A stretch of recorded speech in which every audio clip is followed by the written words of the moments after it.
Eu estava orando um dia desses e Deus falou muito claro comigo. E ele fez um flashback, da minha vida. E eu comecei a me lembrar de quando eu comecei o ministério. E o Espírito de Deus falou assim comigo: filho, você conhece muito mais a minha palavra hoje do que quando você começou. E Deus falou comigo: você tem um entendimento que poucos têm, inclusive das línguas originais, do grego, no Novo Testamento e no hebraico no Velho Testamento. Ele falou: eu tenho te abençoado, mas tem uma coisa na tua vida que você retrocedeu muito do tempo que você iniciou, que é a simplicidade da sua fé e a maneira como eu te usava com poder. Esse é o tipo de coisa que você não quer ouvir de Deus, né? Porque é uma avaliação onde Ele mostra para você que você pode ter ficado mais velho, que você pode ter ficado mais maduro, até melhor do ponto de vista ético, mas que você perdeu a simplicidade da fé, que é o canal mais poderoso para que a glória de Deus se manifeste. E quando Deus falou comigo sobre isso, Ele me deu essa palavra, que eu já preguei outras vezes esse texto, porque é a oração do Pai Nosso, e é uma oração que todos nós fazemos tantas vezes, e até preguei sobre esse texto, mas ele me abriu uma outra dimensão, ou poderia dizer melhor, a verdadeira dimensão desta oração que a gente faz tão frequentemente. Eu queria começar então essa mensagem fazendo a oração do Pai Nosso, todo mundo junto. Vamos ficar de pé? Portanto, vós orareis assim. Vamos lá?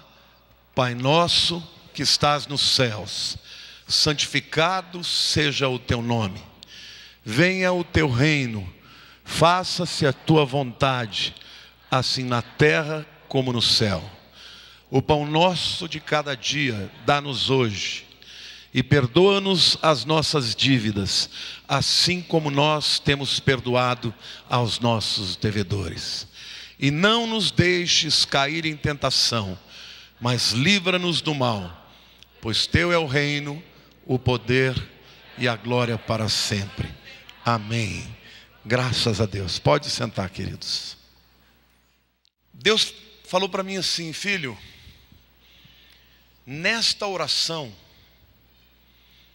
eu tenho duas prioridades para aqueles que são meus filhos.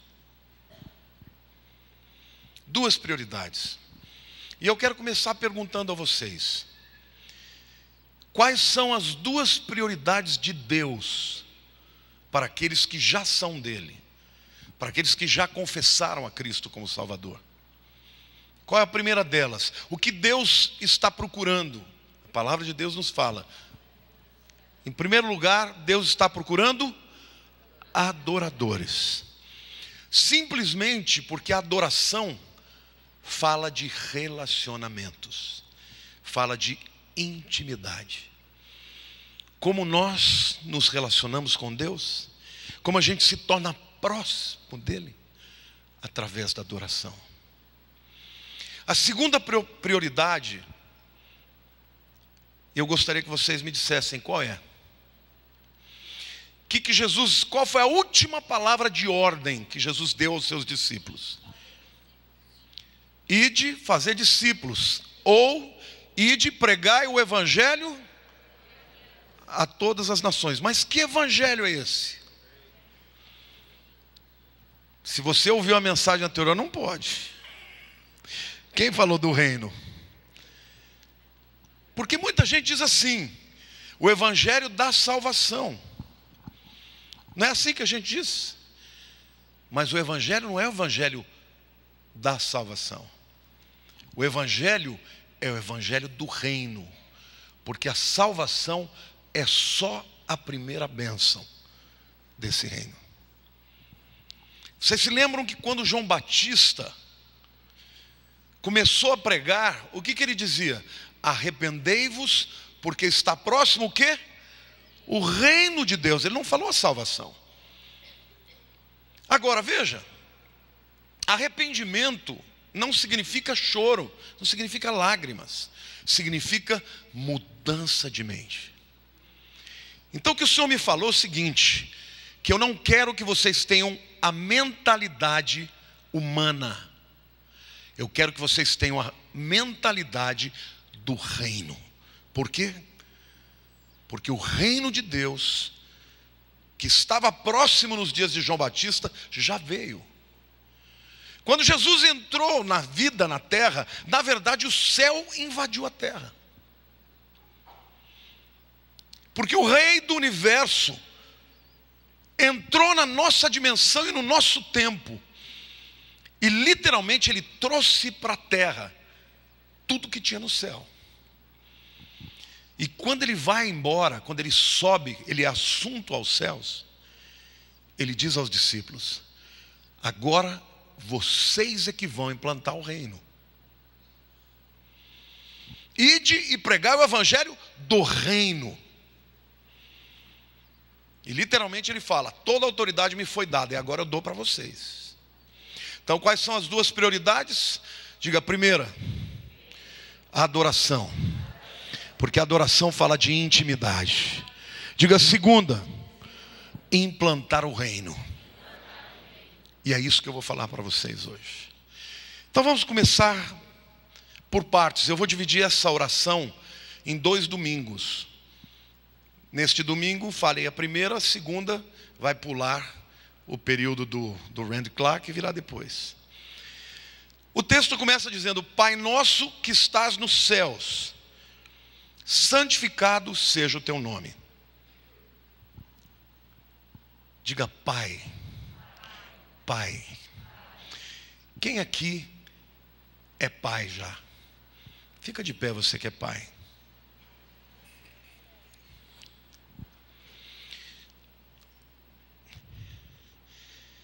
Qual é a pessoa na vida que você entraria na frente de uma bala sem pensar?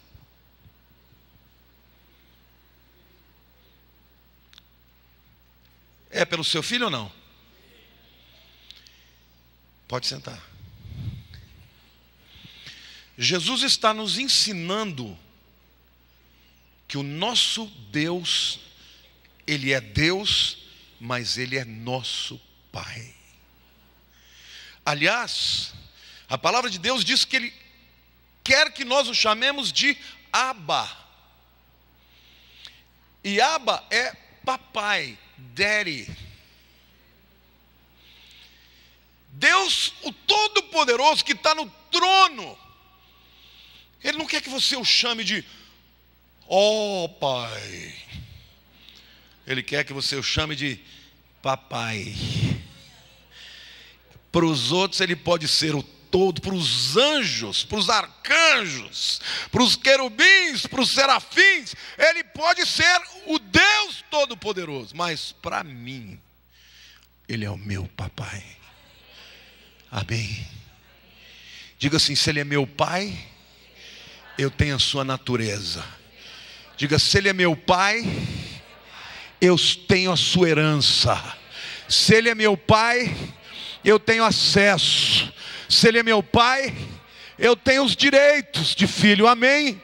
Então Jesus está dizendo, para que você compreenda o relacionamento de intimidade, você tem que entender que Ele é seu pai. E quando um pai é amoroso, o filho chega nele a hora que quer. Estou vendo o Fábio ali, deve estar com saudade, né, do papai. Mas você não pode reclamar, porque ele está vivo ainda. Mais do que nunca. E melhor de tudo, nunca vai deixar de ser teu pai. Quando você chegar lá, você vai encontrar ele jovem. Mas você vai saber que ele é o teu papai. Quem se sentiu amado pelo pai,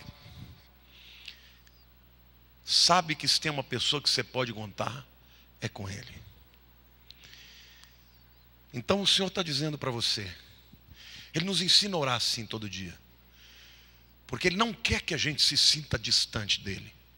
Ele quer que a gente sinta como Ele é importante para nós, mas sobretudo, como nós somos importantes para Ele. Você é o filho predileto de Deus, simplesmente porque você não existe outro igual a você. Você é único. Amém? Intimidade. E esta intimidade nos leva à adoração. Porque você sabe qual é o extremo do amor? Não é a paixão, é a adoração. Quando você ama demais, você entra no nível da adoração. E deixa eu dizer algo: ninguém nessa vida merece ser adorado por você. O teu amor primeiro deve ser para o teu Pai que está nos céus. Somente Ele merece toda a nossa adoração. E quando a gente olha a palavra de Deus dizendo: Pai nosso que estás nos céus, santificado seja o teu nome. Santificar é separar, no intuito de dizer, você está acima dos outros. Santo é isso. Quando você se santifica a Deus, você se separa para Ele. Tudo que eu sou, tudo que eu tenho é dEle. Amém? Então quando a gente santifica o nosso Deus, o seu nome, na verdade a gente está entrando numa dimensão de adoração. Intimidade que leva à adoração. Mas o que isso tem a ver com trazer o reino? O que isso tem a ver? Davi descobriu. Salmo 22, versículo 3. Contudo tu és santo. Diga assim: contudo tu és separado. Separado ao mesmo tempo que entronizado entre os louvores de Israel. Diga assim: Deus habita no mais alto lugar, mas Ele também habita com o coração contrito. O que a Bíblia está dizendo, que Davi descobriu, que quando o povo de Deus adora, Deus sai do céu e vem para a terra. E Ele é entronizado. Entronizar significa estabelecer o trono no meio da adoração. Amém? Jesus corroborou essa palavra. O Pai está à procura de adoradores que o adorem em espírito e em verdade. Então, meu querido, você quer que a dimensão do céu venha para a terra? Você quer que a esfera celeste venha para a tua vida, venha para o teu coração, venha para a tua alma, venha para a tua família, venha para o teu negócio, venha para a sua história? Então comece a adorar. Por que você acha que o diabo está tão interessado que você murmure? Porque a murmuração afasta a glória de Deus. A adoração traz a glória de Deus. Quando você está no trânsito, que as pessoas te fecham e buzinam, e você fica com vontade de xingar até a quinta geração, adore a Deus. Porque a adoração atrai a presença de Deus. Quantos aqui gostariam que Deus estivesse sempre no teu carro, na sua glória? Sabe o que a Bíblia diz, querido? Deus está em todo lugar, mas Ele está especialmente no momento em que você adora. No momento que você adora, você estabelece o trono dEle sobre a tua vida. E querido, se Deus está entronizado na tua história, não tem como você ser derrotado. Porque na glória de Deus não existe enfermidade, na glória de Deus não existe pobreza, na glória de Deus não existe depressão, na glória de Deus não existe raiva, inveja, fraqueza, ansiedade. Na glória de Deus há suficiência, a paz que excede o entendimento. Na glória de Deus você é inserido na atmosfera dos céus. Glória a Deus, queridos.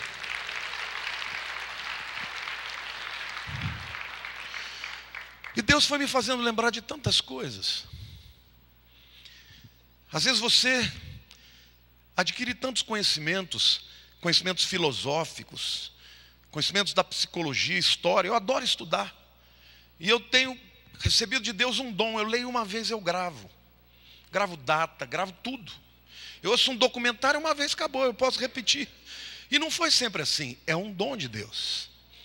Só que Deus me falou assim: filho, tem momentos que isso não é o suficiente.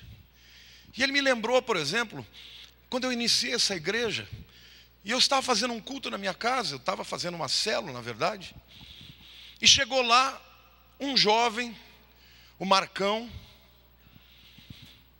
Aqueles que são desse tempo vão lembrar do Marcão da Ana Paula. Lembra do Marcão da Ana Paula? Quantos se lembram deles? Você lembra, né? Marcão chegou na minha casa, um rapaz enorme, grandão, e ele trouxe um amigo dele. Eu não conhecia nenhum dos dois. Aí eu olhei para o rapaz que estava do lado, e o Espírito Santo falou assim: sabe esse rapaz que está do lado do grandão? Sim, ele é pintor. É mesmo, senhor? O que ele pinta? Quadros. Ah, tá bom. Sabe esse pintor? Ele está afastado do evangelho. Já foi da igreja. Está fora. É mesmo, senhor? Por quê? Porque ele está drogado. Está metido em drogas. Aí eu cheguei: muito prazer. Você é pintor, né? Como é que você sabe? Falei: estou no caminho certo.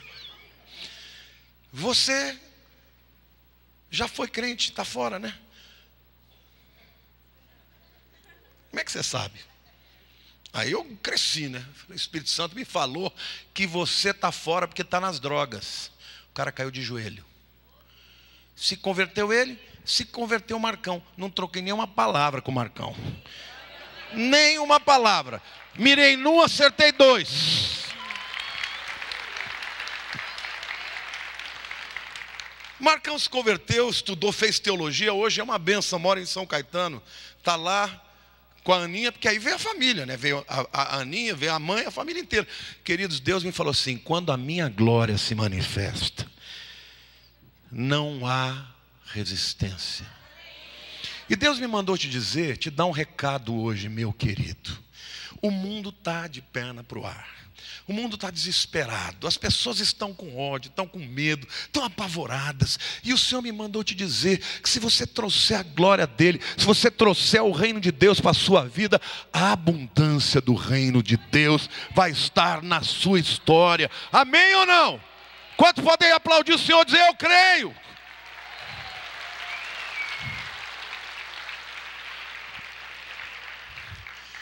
E a prova de que o Senhor quer fazer isso na sua vida, na nossa vida, é que Ele nos ensina a orar assim: venha o teu reino, seja feita a tua vontade na terra como no céu. O que significa orar para que o reino venha? Vamos destrinchar essa afirmação. O que é reino? Alguém pode me dizer o que é o reino? Diga: esfera de domínio. Queridos, nós vivemos num país debaixo de democracia, ainda que seja imperfeito, é democrático. No nosso país o povo pode escolher o governante, sim ou não? No reino não é assim. No reino não é o povo que vota. No reino é o rei que governa. Deixa eu dizer uma coisa para você: quando você traz o reino de Deus para a tua vida, Satanás não opina, seus inimigos não opinam, porque Deus governa. A palavra de Deus diz: governa o Senhor, está vestido de majestade. E o Senhor me mandou dizer: quando o meu reino vem sobre a terra, os grilhões caem, as enfermidades cedem, os demônios fogem, a abundância vem para aqueles que são meus. E foi assim com Jesus. Ele andou, não tinha uma enfermidade que ele não curasse, não teve uma necessidade que não fosse suprida pelas pessoas. E ele disse para os seus: vocês estão achando grandes coisas que eu fiz, vocês vão fazer maiores. Deus me mandou dizer: filho, comece a orar todo dia pela sua vida, pela sua casa e por essa igreja. Venha o teu reino. E eu estou te dizendo, eu quero saber quem aqui vai orar comigo, para que o reino de Deus venha sobre essa igreja.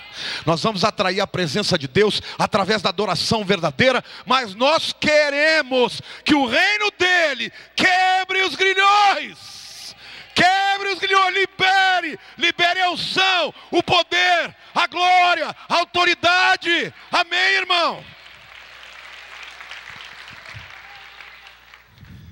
Para que ter medo do futuro?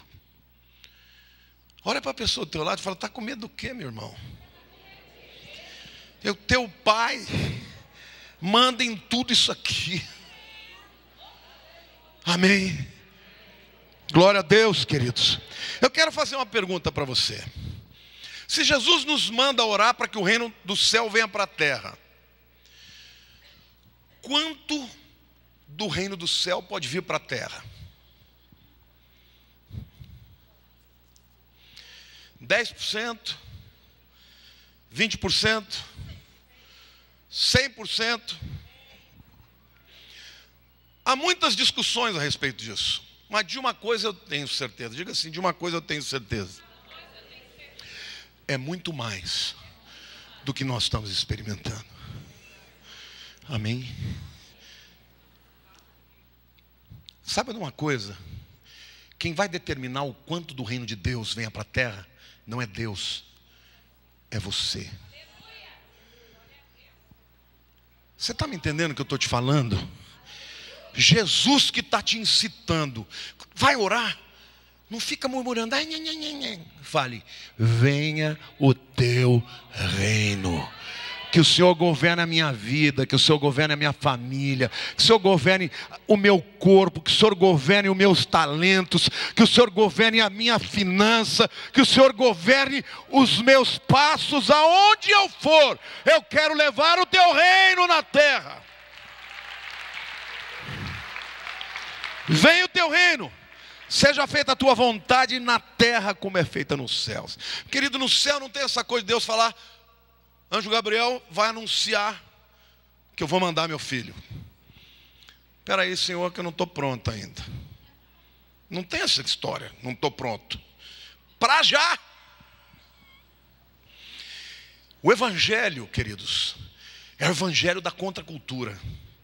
Ontem nós tivemos aqui nos jovens um simpósio de filosofia e teologia.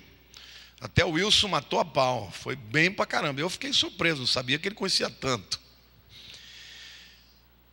Mas uma coisa que eu falei no final da minha palestra é que o cristianismo passou por todo tipo de crivo e de perseguição. No início, a perseguição era da força do Império Romano. Depois, quando a igreja se institucionalizou, a perseguição foi espiritual, porque as pessoas deixaram de ter um relacionamento pessoal com Deus e passou a ter muita burocracia, né? Muita gente intermediária. Era o padre, o bispo, o cardeal, o papa e quem mais sabe lá quem. Depois disso, veio a perseguição dos racionalistas que queriam provar tudo. E não adianta o homem achar que ele é capaz de entender a Deus. Ninguém compreende a Deus. E eu fui falando sobre os diversos ataques. E hoje a gente vive a pós-modernidade, onde as pessoas não acreditam em verdade absoluta nenhuma. Deus olha do céu e fala: estou nem aí. O meu reino ainda está em progresso. Eu ainda estou transformando pessoas. Homens que disseram que a fé ia acabar foram ridicularizados. Voltaire dizia que em 100 anos a Bíblia não existiria mais, a não ser como livros de prateleiras de museus. Sabe o que a casa de Voltaire é 50 anos depois da morte dele? A sede da imprensa bíblica mundial. E até hoje a Bíblia é o livro mais vendido do mundo, porque Deus se ri nos céus, Ele governa. Nietzsche inventou a filosofia do Deus que está morto. Nietzsche morreu louco e Deus vai muito bem. E os seus filhos estão muito bem. Então eu quero dizer uma coisa para você: não tema o diabo, não tema as tsunamis que estão sendo profetizadas, porque o teu Deus está no trono, e Ele é Senhor dos senhores, é Rei dos reis, e Ele cuida e protege os seus. Deus fala com você hoje. Amém, irmãos? O que eu espero do futuro? Coisas melhores, porque Deus é capaz de nos surpreender. Quando eu comecei o ministério, eu tinha um sonho de estudar em Tulsa, no Rhema Bible School. Fui me inscrever, tomei 4 negações. 4, é só visto negado, visto negado, visto negado. A Érica tinha uns 5 anos de idade. A Lília falou: ora pelo papai, que ele vai lá para tentar o visto para a gente nos Estados Unidos. Ela falou assim: Deus está me mostrando que não vai ser agora, mas que ele vai muitas vezes para os Estados Unidos. Cheguei lá, pá, carimbo negado. Então eu falei: tá bom, Senhor, eu quero, mas se eu não quer, então eu aceito não. Um mês depois eu fui tirar o visto. 4 anos. Falei: mas agora não vou mais. Não era o momento de Deus para mim. Eu estava começando essa igreja, Deus tinha outro propósito. Quando foi na hora de estudar, da Érica e do Ramon irem, eu dei algumas opções para ele. Ele falou: tem essa, tem essa, tem essa, tem essa. Deus fechou todas as portas de maneiras diferentes. Sabe para onde eles foram? Para Tulsa. Quando eu fui visitá-los, ele passou na frente, ele falou assim: olha aqui, o Rhema Bible School. E o Espírito falou assim: eu não trouxe você, mas eu trouxe os seus filhos. Deus é capaz de fazer muito além do que pedimos ou pensamos. Amém? Você pode aplaudir o Senhor?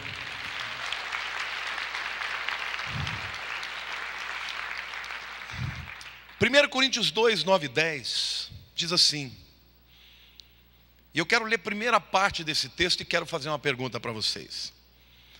Mas como está escrito: nem olhos viram, nem ouvidos ouviram, nem jamais penetrou em coração humano o que Deus tem preparado para aqueles que o amam.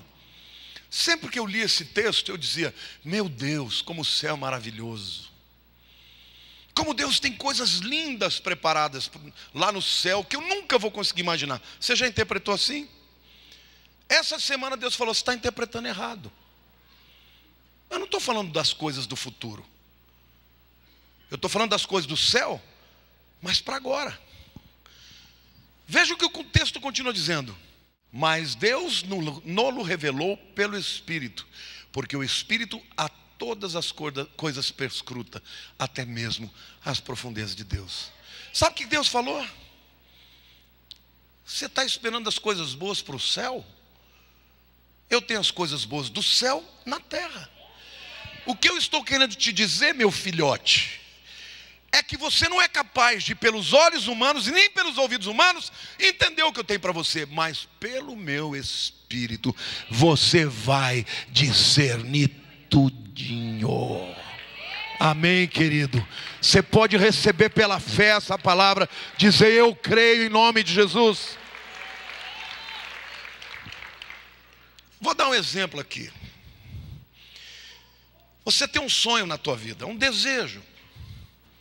E esse desejo é legítimo, é alguma coisa bacana que você deseja e que você sabe que humanamente é impossível. Aí você olha as circunstâncias, você fala: está difícil. Se você está assim, você é igualzinho os ímpios. Mas se você deixa o Espírito de Deus revelar a você, você olha pela ótica humana e diz: não dá. Aí vem o Espírito e fala: veja o que eu estou preparando para você. Você vai falar: uau, como é que eu não vi isso? Cutuca o teu irmão e diga assim: você nunca vai descobrir pelos olhos humanos, mas Deus está prometendo que o Espírito Santo em você vai te revelar até as profundezas de Deus. Amém? Glória a Deus. Em outras palavras, Deus está dizendo que o que eu tenho preparado está no céu. As bênçãos celestiais estão nos céus.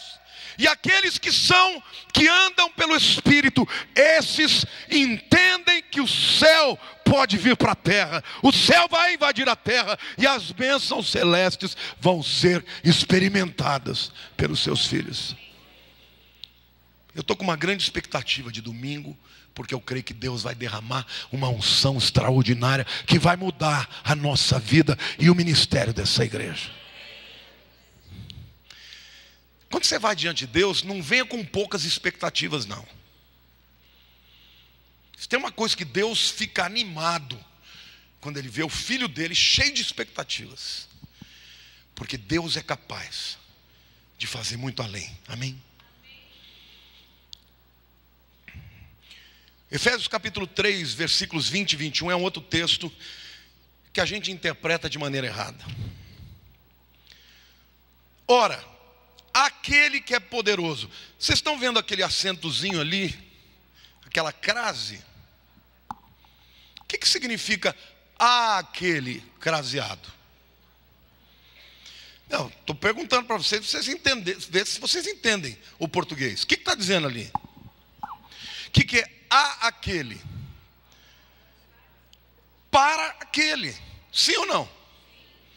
Então, vamos ler dessa maneira. Ora, para aquele que é poderoso para fazer infinitamente mais do que tudo quanto pedimos ou pensamos, conforme o seu poder que opera.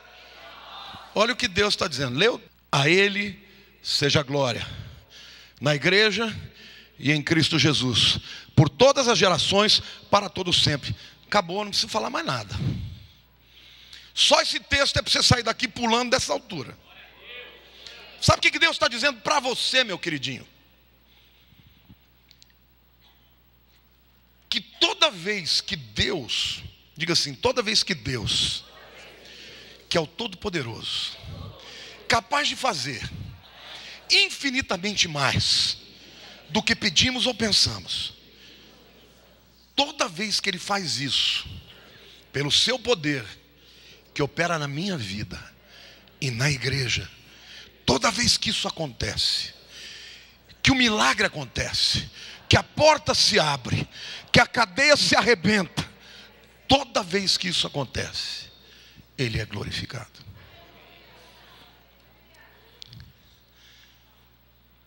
A gente prefere acreditar que Deus é glorificado quando a enfermidade não é curada.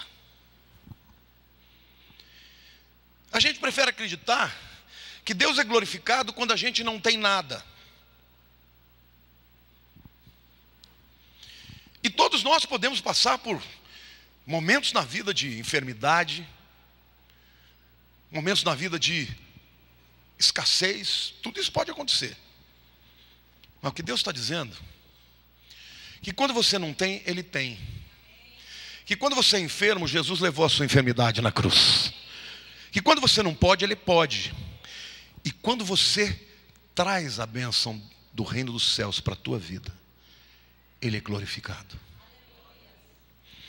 É óbvio que Ele é Senhor, Ele pode simplesmente não curar alguém e levar para a glória. Porque ainda nós vivemos num mundo cheio de limitações. Mas deixa eu fazer uma pergunta para você. Você acha que alguém vai chegar na presença de Deus e Deus vai dizer assim: olha, meu filho, sabe aquela enfermidade que você ficou me atazanando para eu curar? Você brigou comigo para eu curar e eu não curei? Você não devia ter orado. Isso nunca vai acontecer. Não era o meu plano, eu queria levar. Mas você batalhou e brigou. É isso que eu esperava de você. Agora, eu garanto para você que para algumas pessoas Ele vai dizer: eu queria ter curado. Por que você não me pediu?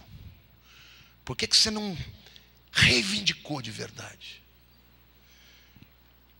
Será que eu tenho respaldo bíblico?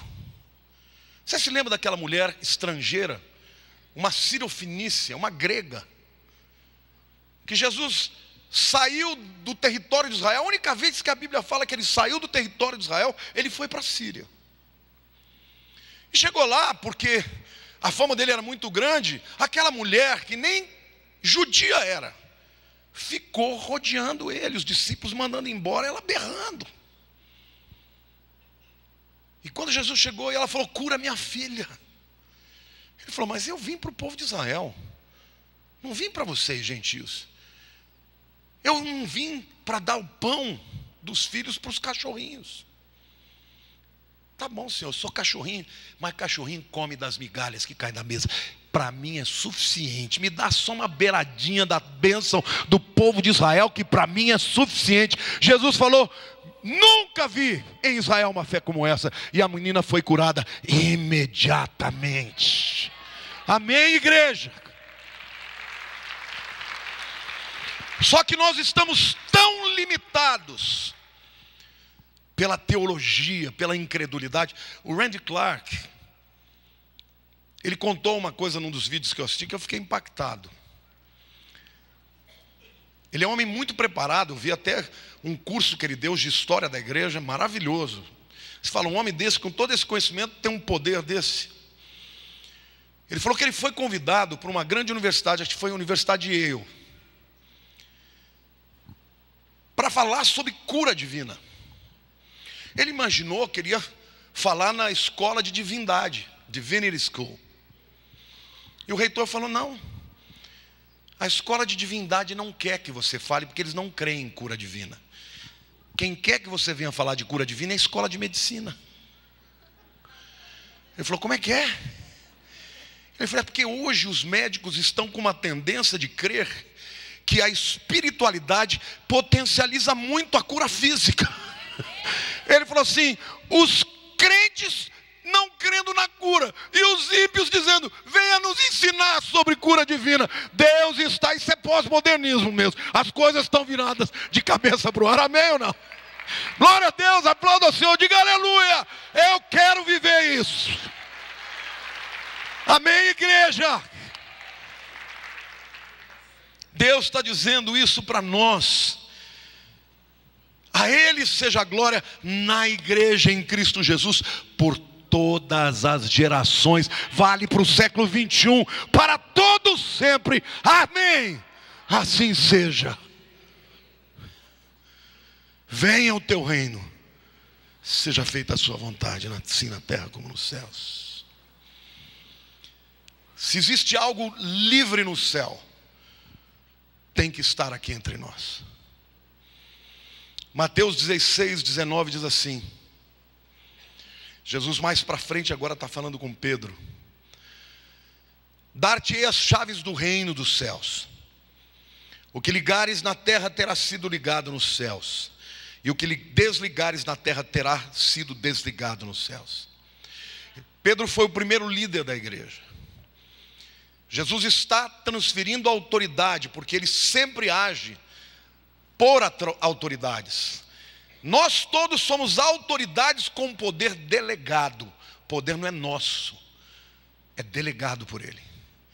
Mas o que ele está dizendo é: a igreja vai abrir a porta que traz o reino para a terra.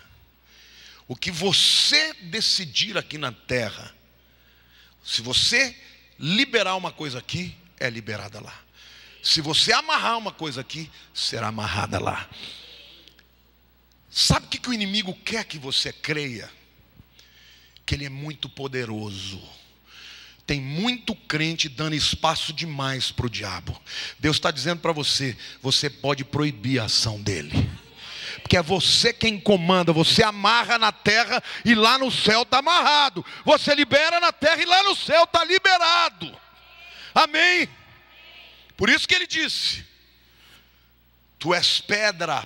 E ele diz literalmente Petros. Petros é lasca. E sobre esta afirmação que você fez, sobre esta pedra, rocha, que é Jesus, eu edificarei a minha igreja, e as portas do inferno não prevalecerão contra ela. Amém? Glória a Deus.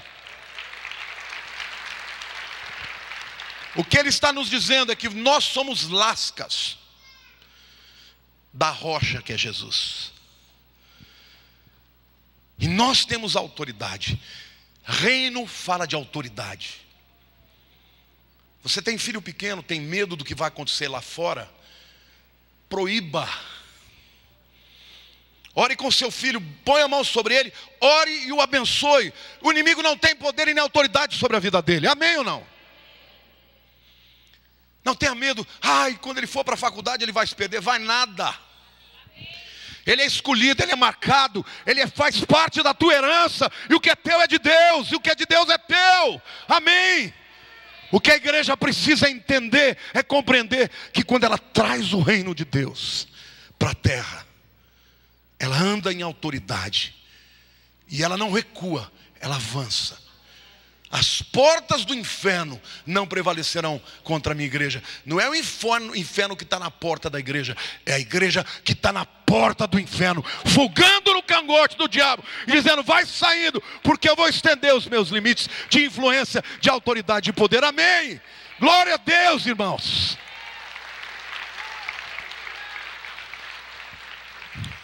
Você estabeleceu o reino não é na força do braço, não é na força do intelecto, é no poder de Deus. A terceira frase desta oração tão linda diz: o pão nosso de cada dia dá-nos hoje. Nós, principalmente brasileiros, somos resultado de uma visão da Igreja Católica que nos ensinou que pobreza é virtude. Pobreza não é virtude, assim como riqueza não é qualidade. Mas uma coisa você precisa entender: no reino de Deus não há escassez de nada.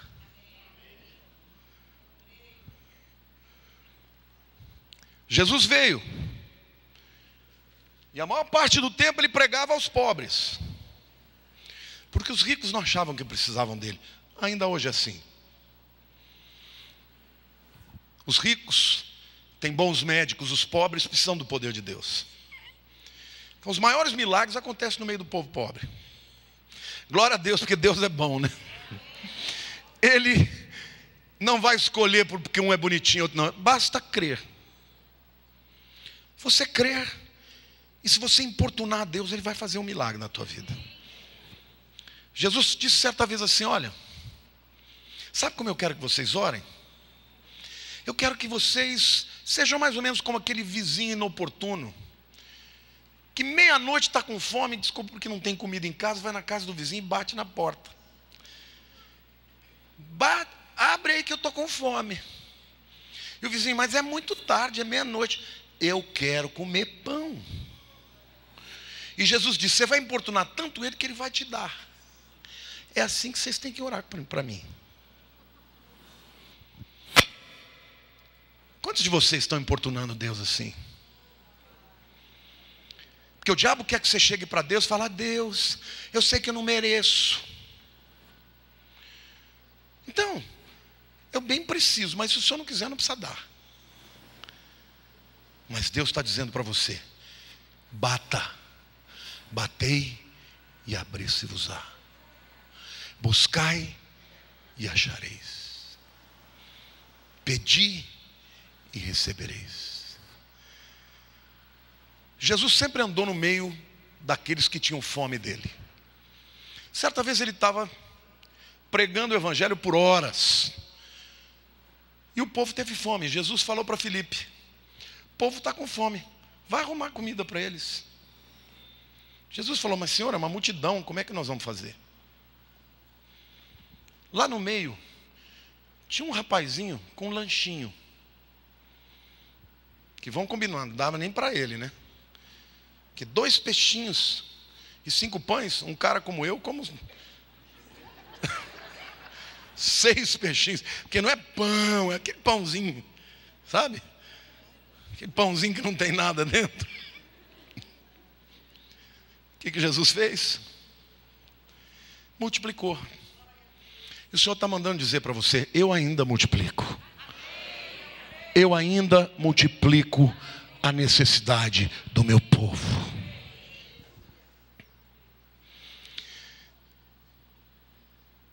Coitado do homem que confia no homem,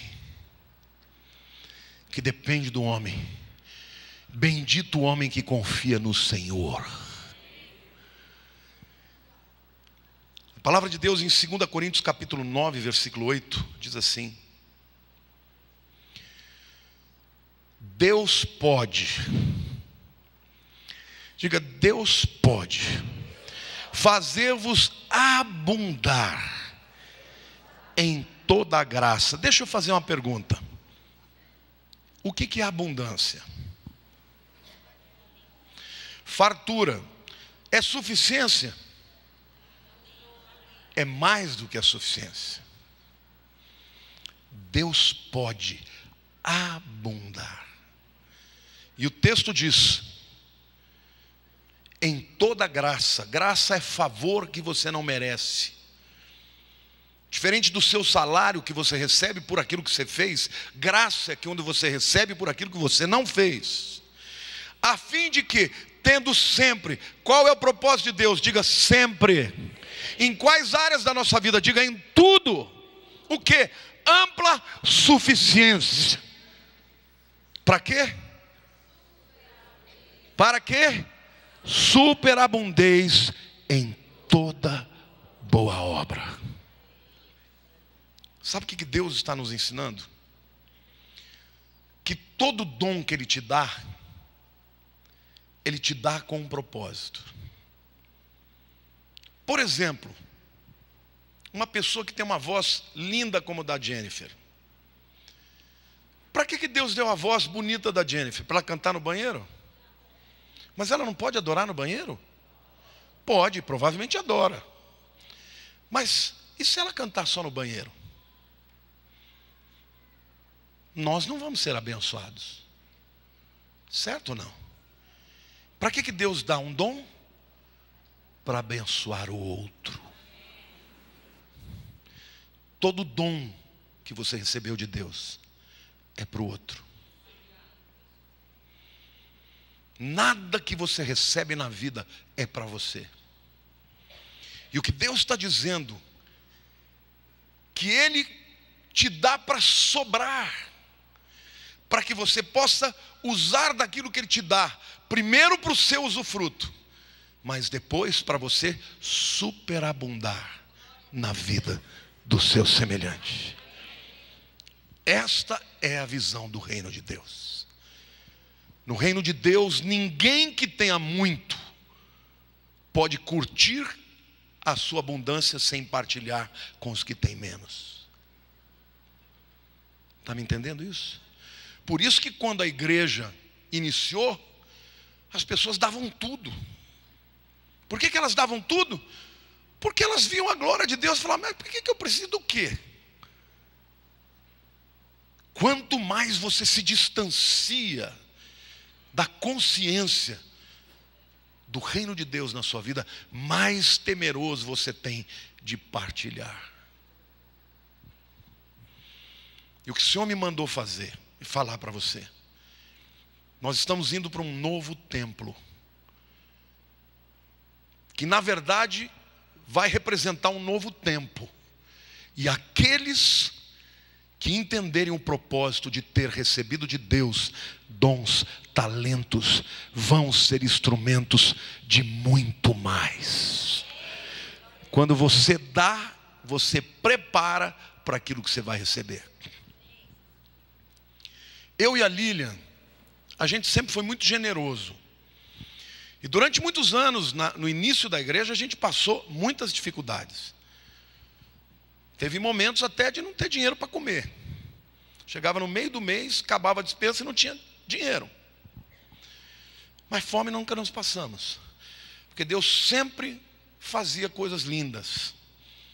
Eu me lembro, um dia que a Lília falava: vai, que vontade de comer camarão. Gente, só tinha arroz em casa. Naquela semana que ela falou isso, o Petiá chegou com uma bacia de camarões. Ele falou, passei lá e o Espírito falou, vai lá e leva para o pastor. Queridos, nós comemos camarão até lambuzar. Não podia mais nem ver camarão. Esse é o nosso Deus. Esse é o nosso Deus. E a Bíblia diz que Ele faz muito além do que você é capaz de pedir ou pensar. Deus ama fazer a vontade dos seus filhos. Eu me lembro, há muitos anos atrás, talvez uns 10 anos atrás, a gente estava lá em Porto Seguro. E nós fomos desafiados por uma oferta, e eu fiz um cheque de 1.000, eu contei já isso para vocês, né? E quando eu fiz o cheque de 1.000, o camarada lá falou, Deus falou que tem alguns aqui que vão dar 10.000. Eu enfiei a mão no bolso, falei, glória a Deus que não sou eu. E o Espírito começou, falou, mas eu quero que você dê. Eu falei, mas eu não tenho. Eu não vou dar o que não tenho. E Deus falou, faça uma oferta de fé. E eu fui lá na frente. Quando eu cheguei aqui em São Paulo, eu tinha ganho um carro zero. Isso foi em abril. Chegou em maio, todo ano o Edu das Águas pintava um quadro para mim no meu aniversário. Minha casa parece um ateliê do Edu das Águas. Só tem quadro dele. Naquele ano ele pintou um piano com uma rosa vermelha. Eu achei lindo aquilo. Meu aniversário era na segunda, ele me entregou no domingo, porque a igreja me homenageou. Na segunda-feira, eu ia sair com a Lília para jantar.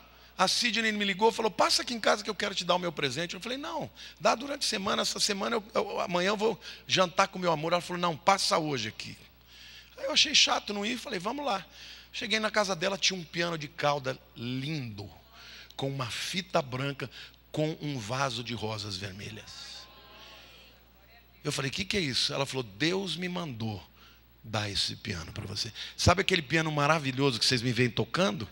Custa $100.000. Sabe quando eu ia comprar? Never. Never. Estou falando com esse sotaque horroroso só para você dar risada mesmo. Deus falou comigo, filho, eu sabia que esse era o desejo do teu coração. Você nunca nem sonhou. Mas eu me agradei daquela oferta. E por isso eu fiz muito mais do que você pediu.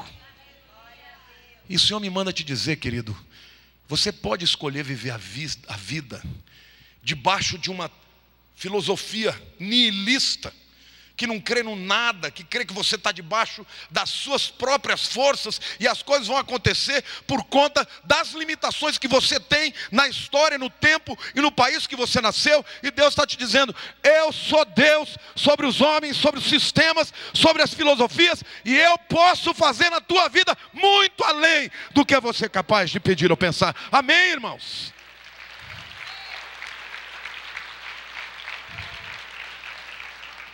Mas Deus espera de nós que nós tenhamos alegria em partilhar, em dividir.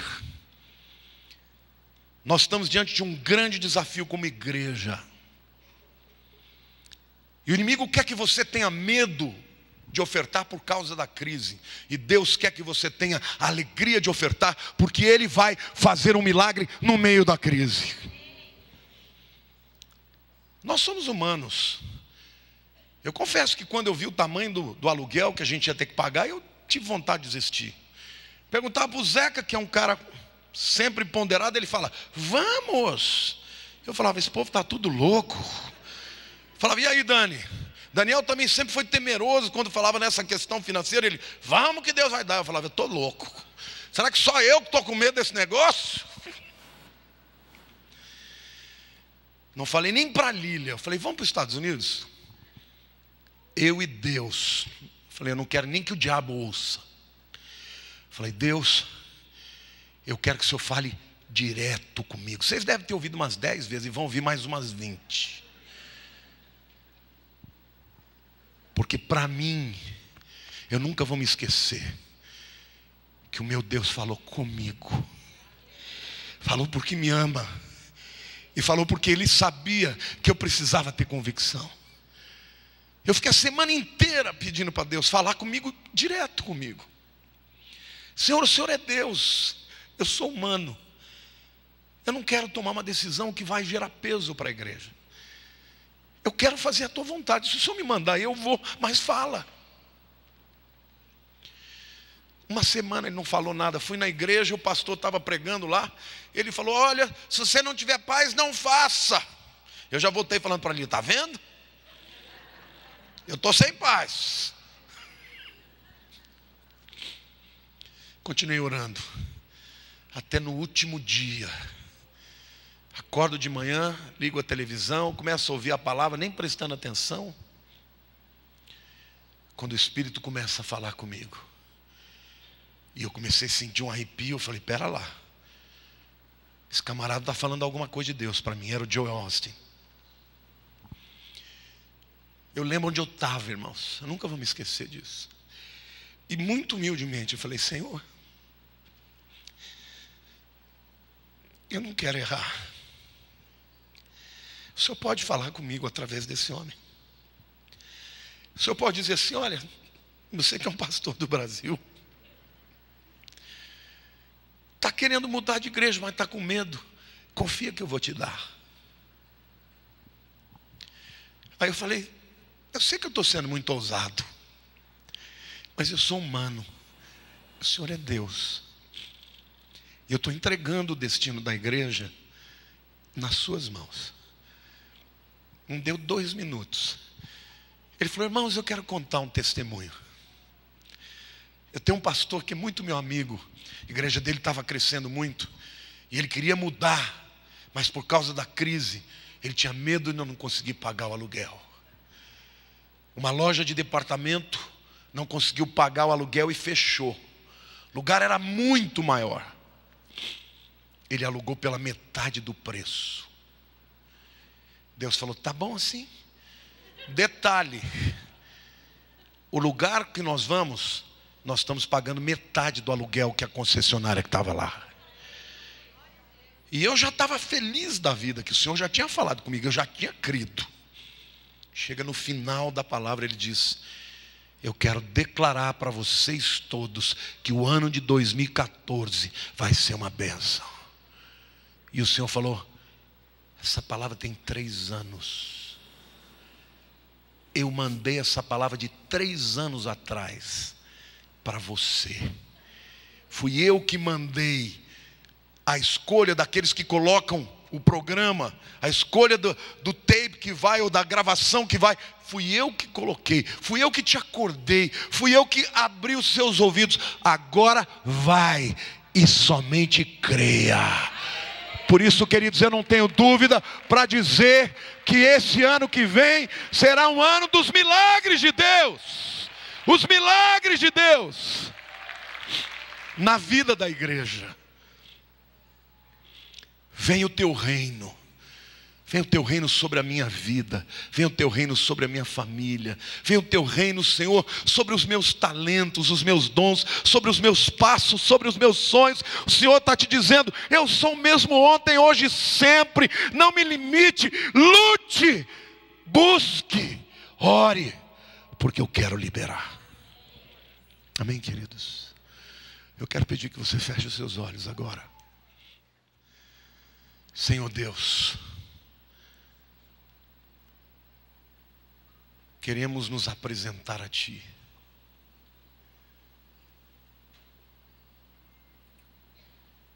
Como um povo que crê no Teu poder. Ajuda-nos na nossa pequena fé. Ajuda-nos, ó Deus, a sermos provas vivas do amor de Cristo. Ajuda-nos a implantar o reino. Senhor, eu quero pedir, Senhor, que a unção do Teu reino não esteja sobre alguns pastores, sobre alguns intercessores, mas sobre toda a Tua igreja, Senhor. Para que o impacto e a transformação que esta igreja vai provocar seja muito maior do que nós imaginamos. Venha, ó Deus, trazer a Tua provisão. Venha, Deus, trazer a tua vontade, que ela seja feita na terra como é feita no céu. Que toda provisão necessária, Senhor, para este novo patamar, para esta nova igreja, para esse novo templo, venha de ti, através do teu povo, como o Senhor disse, o teu poder operando em nós e na igreja, para a glória do teu nome. Que seja um ano em que as famílias vão se converter umas às outras, que o Senhor vai restaurar os relacionamentos entre marido e mulher, entre pais e filhos, entre irmãos. Que a nossa vida, meu Deus, possa ser uma prova irrefutável do Deus que cremos, o nosso Papai que está nos céus. Vamos ficar de pé, irmãos, e vamos mais uma vez orar a oração do Pai Nosso. Ore comigo. Pai nosso que estás nos céus, santificado seja o teu nome. Venha o teu reino, seja feita a tua vontade, assim na terra como no céu. O pão nosso de cada dia dá-nos hoje. Perdoa as nossas dívidas, assim como nós perdoamos aos nossos devedores. Não nos deixes cair em tentação, mas livra-nos do mal, pois teu é o reino, o poder e a glória para sempre. Mais uma vez, pois teu é o reino, o poder e a glória para sempre. Amém.